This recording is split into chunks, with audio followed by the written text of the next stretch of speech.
નમસ્તે ગુજરાત. આજના મુખ્ય સમાચારની અંદર ગુજરાતના મુખ્યમંત્રી એક્શનમાં પેટ્રોલ ડીઝલ આધાર કાર્ડને લઈને મહત્વના સમાચાર. આયુષ્માન કાર્ડ ખેડૂતો ભાઈઓ માટે ખુશ ખબર. ખેડૂતોને લોટરી લાગશે. રેશન કાર્ડ ધારકો માટે ખુશ ખબર. ખેડૂતો માટે ખુશ ખબર સામે આવી છે. રાંધણ ગેસને લઈને જાહેરાત. ચૂંટણીને લઈને સરકાર એક્શન મોડમાં. વિદ્યાર્થીઓ માટે ખુશ ખબર. રેલવેમાં ભરતી. વાહન ચાલકો આપે ધ્યાન. ભગવાન રામની મોટી મૂર્તિને લઈને મહત્વના સમાચાર. મિત્રો, દરેક સમાચાર દરેક માહિતી જણાવું એ પહેલાં ગુજરાતના જે પણ મિત્રો અમારી ચેનલ પર નવા છે એ મિત્રોને ખાસ વિનંતી છે કે ચેનલને સબસ્ક્રાઈબ કરવાનું ભૂલતા નહીં.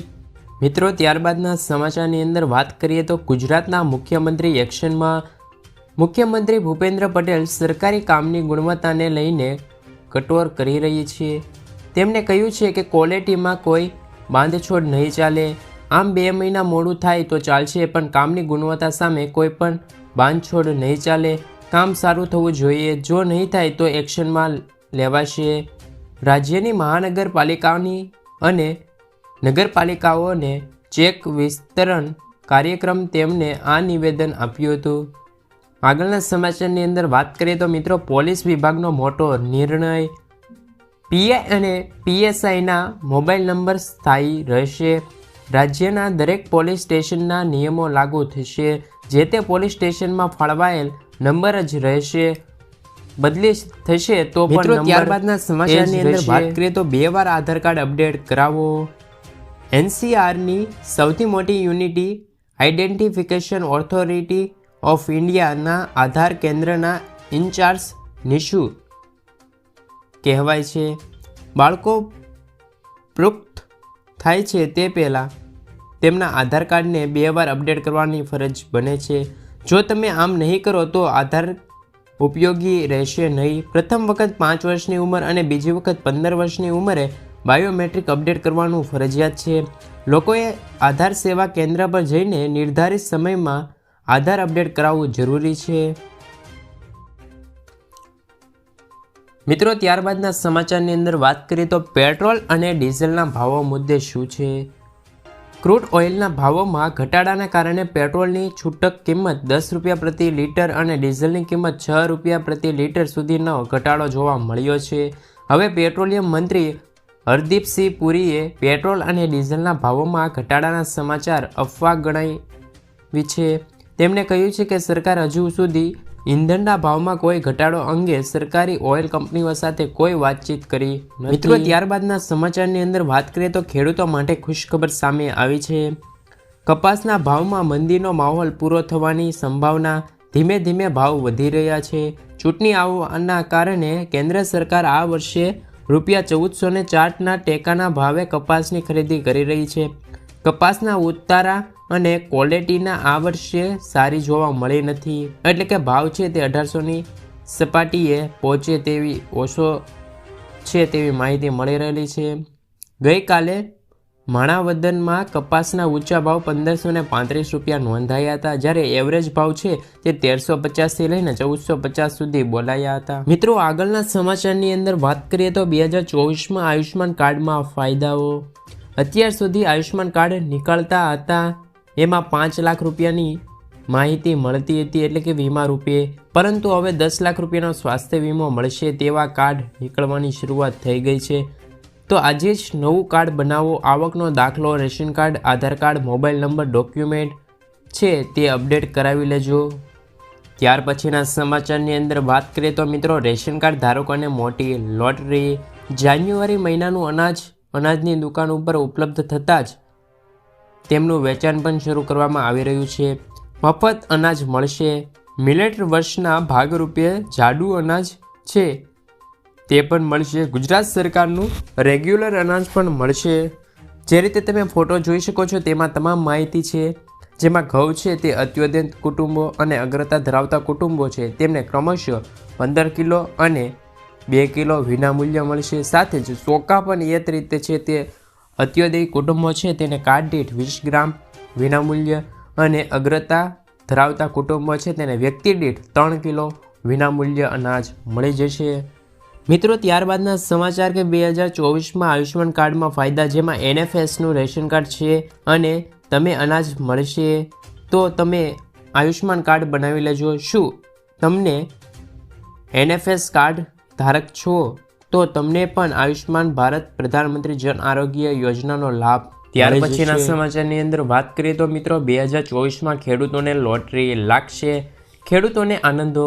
ગુજરાતમાં દરેક તાલુકામાં હવે અઠવાડિયામાં જ 2 દિવસે ભરાશે પ્રાકૃતિક કૃષિનું બજાર. જિલ્લા મથકો અને તમામ તાલુકા મથકોને અઠવાડિયામાં 2 દિવસ રવિવાર અને ગુરુવારે પ્રાકૃતિક કૃષિ ઉત્પાદનોનું બજાર ભરાશે. રાજ્યમાં વધુને વધુ ખેડૂતોને પ્રાકૃતિક ખેતી પદ્ધતિ અપનાવી રહ્યા છે. વર્ષ 2023ના અંત સુધીમાં 9 લાખ ખેડૂતો પ્રાકૃતિક ખેતી કરતા રહ્યા હતા. રાજ્યપાલ આચાર્ય દેવદત્ત માહિતીએ આપી હતી. ત્યારબાદના સમાચારની અંદર વાત કરીએ તો મિત્રો સસ્તા રાશન ગેસની જાહેરાત. ગુજરાતની મહિલાઓને પણ ₹450માં ગેસ સિલિન્ડર આપવાના વિચારણા. ગુજરાતમાં પણ રાજસ્થાન ભાજપ સરકારની જેમ આગામી સમયમાં ઉજ્જવલા યોજનાની લાભાર્થીને લાખો મહિલાઓને ₹450માં ગેસ સિલિન્ડર આપવા માટે સરકાર વિચારધારણા કરી રહેલી છે. જો ઉચ્ચ કક્ષાથી લીલી ઝંડી મળશે તો રાજ્ય સરકાર આગામી બજેટમાં તેમની જાહેરાત પણ કરી છે. મિત્રો ત્યારબાદના સમાચાર કે ખેડૂતો માટે ખુશખબર સામે આવી છે. ખેડૂતોને મળી રહી છે આ રાહતના સમાચાર. ડુંગળીના ભાવમાં ઘટાડો થતાં નિકાસ પ્રતિબંધ હટી શકે તેવા સૂત્રો જોવા મળી રહ્યા છે.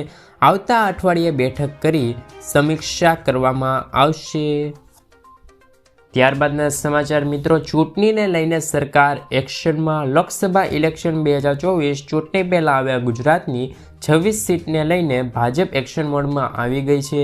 ભાજપ દ્વારા તાજેતરમાં જાહેર કરવામાં આવેલું સૂત્ર અબકી બાર 400 કે પાર ને સાર્થક કરવા હવે પાર્ટી સંગઠન મેદાને પડ્યું છે. જેના ભાગરૂપે હવે ભાજપ સરકાર દ્વારા ગુજરાતની 26 સીટો જીતવાની પ્લાનિંગ કરી રહી છે. જેને લઈને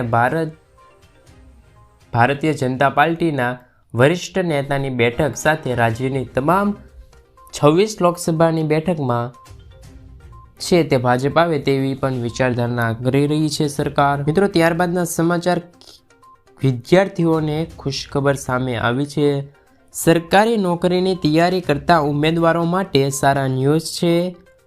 ગુજરાતના ગૌ સેવા પસંદગી મંડળ દ્વારા 4300 જગ્યા પર વિવિધ પોસ્ટની ભરતી બહાર પાડવામાં આવી છે. જેમાં junior clerk, head clerk, office assistant, senior clerk સહિત આશરે 22 કેટેગરીની ભરતી થશે. જેમાં ફોર્મ 4 જાન્યુઆરીથી લઈને 31 જાન્યુઆરી મિત્રો ત્યારબાદના સમાચાર અને આગળના સમાચારની અંદર વાત કરીએ તો રેલવેમાં ભરતીને લઈને ધોરણ 10 પાસ કરી શકો છો તમે અરજી. રેલવે વિભાગ પોલીસ ફોર્મમાં કોન્સ્ટેબલની 2000 તેમજ સબ ઇન્સ્પેક્ટર્સની 2500 જગ્યાની ભરતી બહાર પડી શકે છે. જેમાં કોન્સ્ટેબલ માટે 10 પાસ યુવાનો અરજી કરી શકે છે તેમજ સબ ઇન્સ્પેક્ટર્સ માટે સ્થાયી ઉમેદવારો અરજી કરી શકે છે. વય મર્યાદા છે તે 18થી લઈને 28 વર્ષની નક્કી કરવામાં આવી છે. 3 તબક્કામાં આ પરીક્ષા લેવા છે. જેની વધુ માહિતી તમે indianrailway.government.in પર જઈને તપાસ કરી શકો છો. મિત્રો ત્યારબાદના સમાચાર કે વાહન ચાલકો આપે ધ્યાન.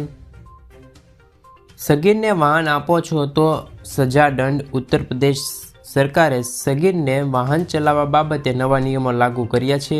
યુપીમાં 18 વર્ષથી ઓછી ઉંમરના બાળકો વાહન ચલાવી શકશે નહીં. સરકારે સંપૂર્ણ પ્રતિબંધ છે તે મૂક્યો છે. યુપી સરકારે સગીર યુવક અને યુવતી ઉપર 2 વ્હીલ કે 4 વ્હીલ ચલાવવા પર પ્રતિબંધ મૂક્યો છે. આ નિયમોનો ભંગ કરશે તો તેમને માલિકને 3 વર્ષની સજા અને 25,000 રૂપિયાની છે તે દંડ પણ ફરકવામાં આવ્યો છે. તો ગુજરાત સરકાર આવું ક્યારે કરશે તેની માહિતી હજી સુધી મળી.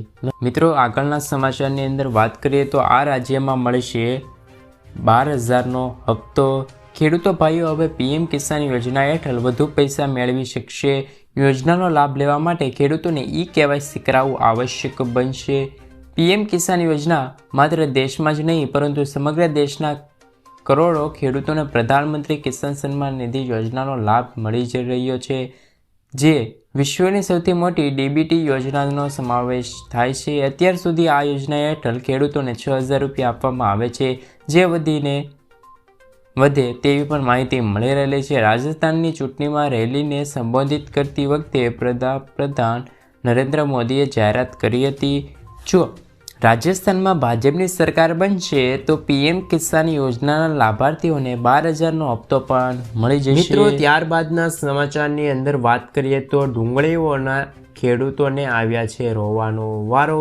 રાજકોટ અને ગોંડલ માર્કેટ યાર્ડમાં ડુંગળીની ખૂબ જ આવક થઈ હતી, જેના કારણે ડુંગળીના ભાવ ઘટ્યા છે. યાર્ડમાં 1.5 લાખ કટ્ટાની ડુંગળી આવી હતી. હરાજીમાં 20 કિલો ડુંગળીનો ભાવ 200 રૂપિયાનો ઘટાડો